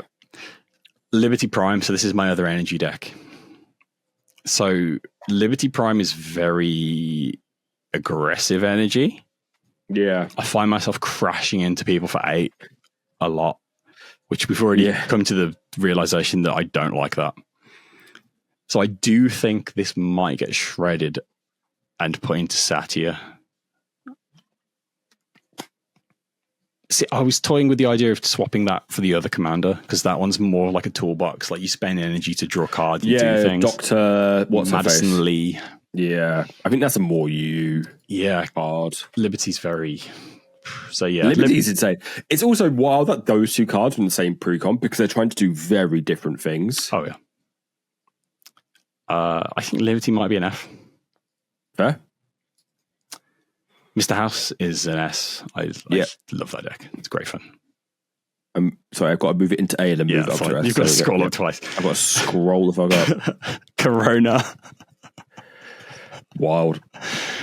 This is a past Corona around the table, but this was in an age before Goad, so you have to get like the impetuses on Corona. So okay. It's quite an interesting thing. Yeah. And she gives, you pick a creature type, and then all those creatures get like a huge buff. I think it's +3/+3. It's you pick avatars. Yeah, and then you pass it to your friend who's playing goblins, and they pick goblins. You know, it's like one of those. Sure. It's a fun one. I probably don't play it as much because it's not very spell table friendly. I did know you owed this. Like, I didn't know you had this as a list. It's one that I don't know if I came up with the idea or if I saw it somewhere. I like it a lot. Again, it's not a spell table deck. That's the main problem. Yeah. That's the main thing with it, because I've got like Yes Man in there and a lot of things. Okay. Admin the deck. Yeah. And you've got a pass Corona around the table. It's probably a B. I might take it to command first and we'll see how it fares, because it's just a silly deck. It's kind of group hug. You're helping everyone out. Yeah. Unlike a lot of the decks with like a slicer and stuff like that aren't really group hug. Next, Forge, Neverwinter Charlatan. This is mono black, treasures and sacrifice. This is Huge Punch Man, or as I recently renamed it after finding Hugh Grant's middle name. It's where is it? Where are you, Forge? Hugh Mungo Grant. Hugh Grant's middle name is Mungo. I didn't know that. Amazing. Yeah, it's probably an A or an S. You think it's S? Do you think it's S? No, I don't know. Like, I haven't seen you play it enough, but this was a deck I associated with you for quite a while. Yeah, I do like it. You were talking about it online, like, a lot. Yeah. Well, you know, I get hyperfixated on decks.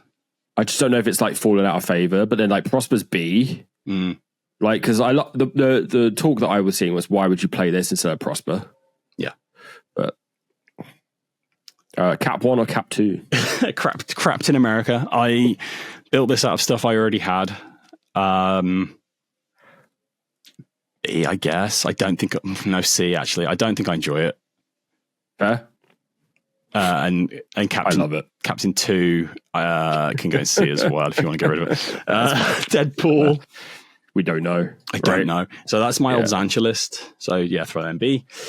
Vati Il Fuck is this guy? This is a pet deck of mine. This is Golgari. So Vati Ildal is, when it loads, because I can't remember, 2 black green for a 3/3 tap until end of turn. Target creature has base power or base toughness 1. This is a weirdo that I kind of fell in love with and built a deck around. I do really like it. It's not very good. Yeah. But when it does the thing, it's great. Like you Tree of Perdition. Yeah. Set the tree's toughness to 1 and then tap it and make somebody's life 1. Sure. Probably a B. It's just a weirdo dumbass. Felon of the Havenwood is probably an S. It's my fungus deck that I love. One of my favorites. One of my favorite pet decks. I mean, you counting how many I've got in S? You're nearly, I would say, I knew you weren't at 30, but I was like, do you have more decks in S than I have decks? Anyway, yeah, go. Ambassador Blorpity Blorp Bloop. It's my stickers deck.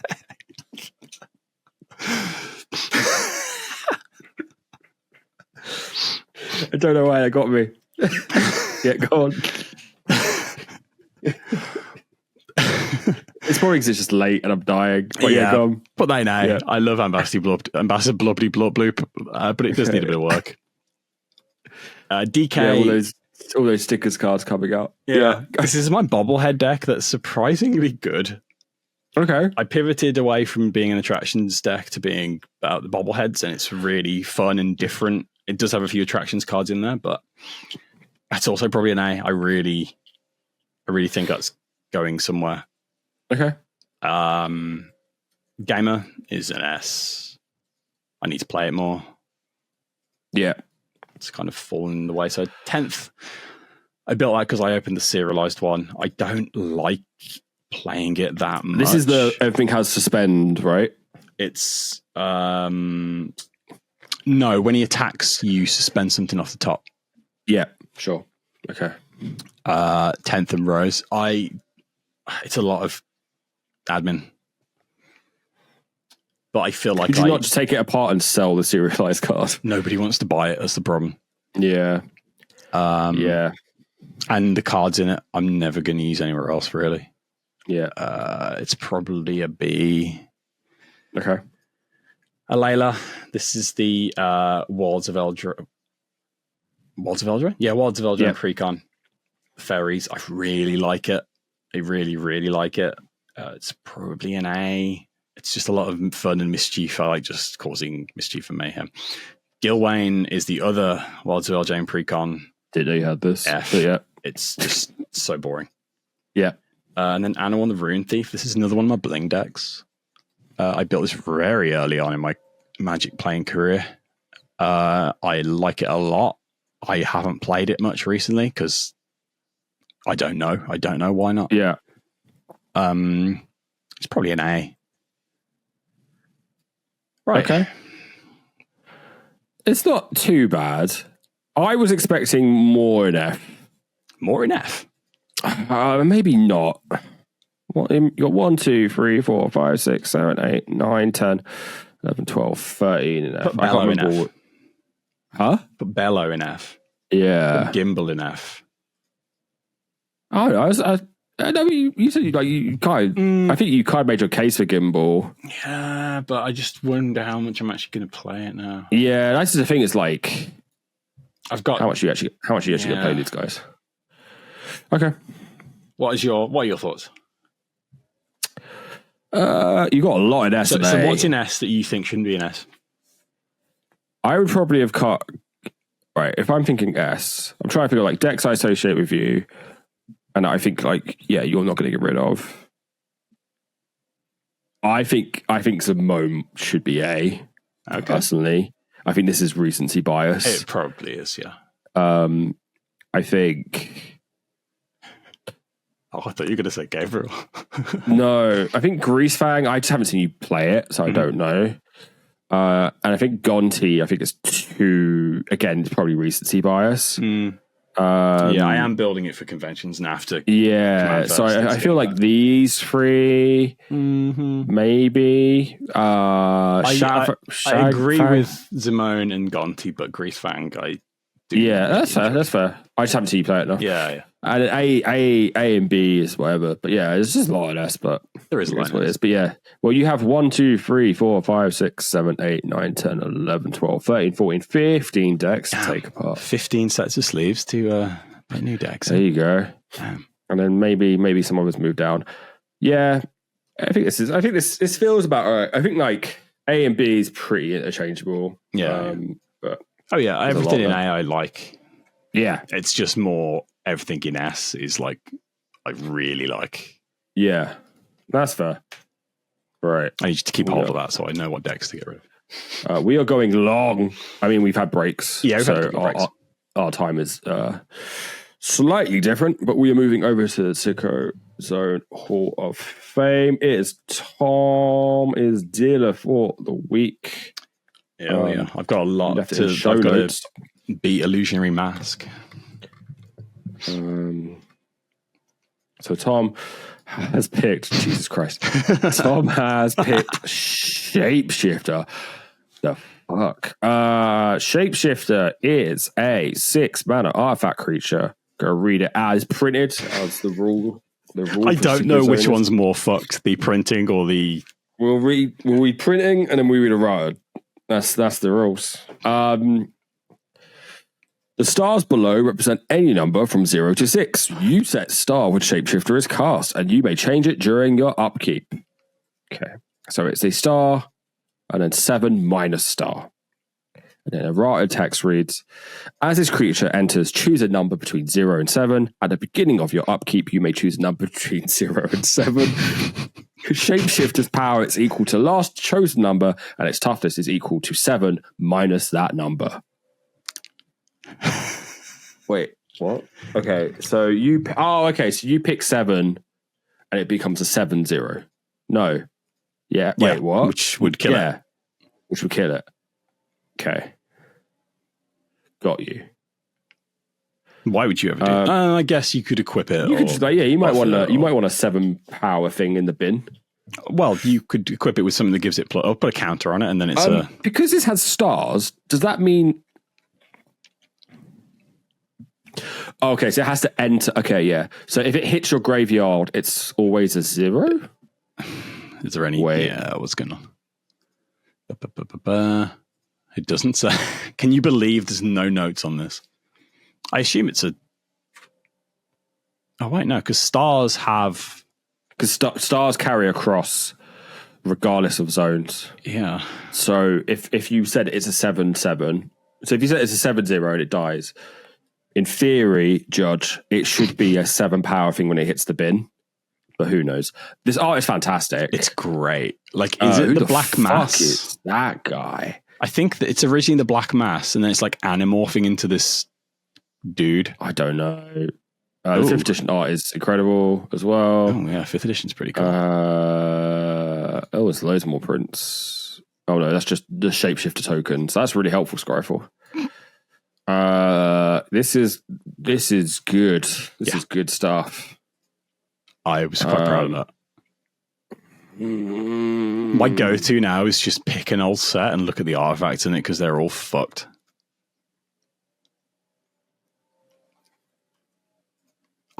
It's not going to be Illusionary Mask. My boy. It's higher than Sentinel. Oh, yeah, 100%. Where is Sentinel? 13. Damn. 13. I'm making up for it. For the first, year, I don't think I did anything good in the... Sentinel was my highest for ages. Sentinel was your highest for a really long time. Yeah.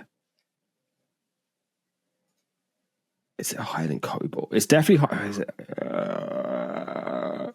It's higher than Sentinel. Yeah, 100%. Is it higher than Cobalt? Let's have a look at that guy again. Can we... Which one? The guy on Shapeshifter. Look at pretty good. It's pretty good. Dan Frazier, Jesus. Okay. Is he merging? Is he animorphing or I think it is. The guy behind him is copying him. Oh, right. I think that's the story they're telling. It's this is the original. Or he's anamorphing into him. I fucking know. It's not clear. I think...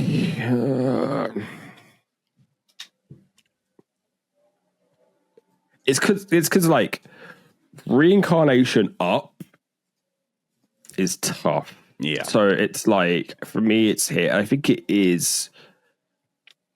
It's got a lot going on. It's got a lot going on. The printed text is weird. The errata text is weird. I think it's above. You think it's a 12? I'll take a 12. I think it's above. I think it's above Kobolds. I can't complain. I've got the number 1 spot. I think Kobolds is still strong. I think it's just it's just not. I'm a sucker for a card that isn't clear the first time you read it. Yeah. See, I know what you like now, so I'm making sure I bring the way. I read it, I'm going, what the fuck does that mean? And I'm like, that's really high up. I should zoom in. It's played in 4 Leonardo da Vinci decks. What, sorry? It's played in 4 Leonardo da Vinci decks. Why? Because I guess... Is it even good? Is it even good in Leonardo? I guess you could make a 7/1 Thopter. It's quite good. It's pretty good. If no one has that flyer, if someone doesn't have a flyer, 7/1's not bad. Cool. Shapeshifter is our new number 12. I'll take that. On the Sicko Zone Hall of Fame. I'm just going to read top 5 because we pick what we do in the show. So number 1 is Illusionary Mask. Number 2 is Camouflage, the 30th Anniversary Edition. Number 3 is Amulet, of course. Number 4 is Elvish Bard Alliance's art. And number 5 is Amnesia Nut. Those are the top ranking weirdest, sickest cards in Magic the Gathering history, as chosen by us. This list is getting there. It is. It's great. Is it time that we did another viewer submission, or are we saving? Yeah, I think so. I think we might put a call out, try and get some weirdos submitted. That's always fun, just going through kind of the big list as well. So, I actually have a number, the official number. Oh, wow. So what I'm going to say before you interrupt me, because I didn't say it, is please like and subscribe. Please do it. That would be really, really cool of you. Go and watch the gameplay as well. Go and watch the second episode of the Magic Castles Play Commander. The first time I mentioned it, there was a card, if I done my job properly, and it will be in the show notes below. Did you know 85% of you are not subscribed? Damn. Which is... And that's accurate. That is an accurate number as of like 2 days ago when I last checked. I was like, whoa, that's got worse somehow. So please like and subscribe. It really helps us out. It is free. You can change your mind when you're sick of us. Or you probably won't get the notifications anyway, so you might as well do it. Exactly, yeah. So just do it. Please. It does help us because it tells YouTube that you actually like us, and that's all YouTube cares about. Please do it. Schedule. No gameplay for a bit. Normal podcasting episodes will resume. But yeah, shorts. Nothing. There will be shorts. Short soon. Go and hype the shorts up. Yeah, that'd be great. This has been episode 29 of the Magic Castles podcast. Thank you for listening. Bye.